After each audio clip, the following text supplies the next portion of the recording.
ਹੋਰ ਹੀ ਨਹੀਂ ਆਇਆ ਤੇ ਭਰਾਣੇ ਬੂਏ ਤੇ ਆਏ ਬੈਠੇ ਨੇ ਤੇ ਗੋਸ਼ਤ ਮੰਗਾਵਣਾ ਹੀ ਅੱਲਾ ਕੀ ਦੂੰ ਕਾ ਛੂਰ ਨੂੰ ਲਾਇਆ ਸੀ ਇੱਕ ਵਜ੍ਹਾ ਤੇ ਇਹ ਮੇਰਾ ਕਮਲਾ ਜੀ ਬਿਰਾ ਅੱਲਾ ਕਰੇ ਸੀ ਉਹ ਆਸੀ ਇਹ ਪਾੜਾ ਉਹ ਮਰੇ ਸੀ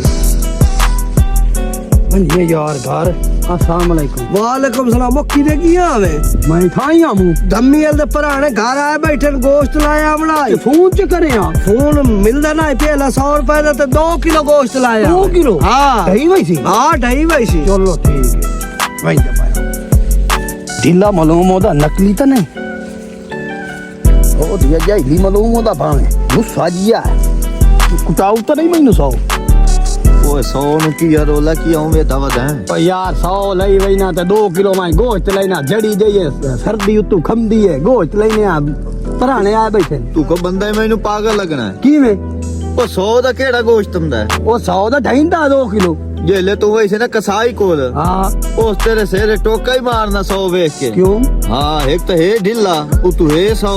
वो 100 दा 2 किलो गोश्त लाए भाई साहब नहीं हमदा पता नहीं तू बंदा को मेंटल जी है लाने ते तेरे मुंह ते हां दस के गल है दा मैं हराम ले मैना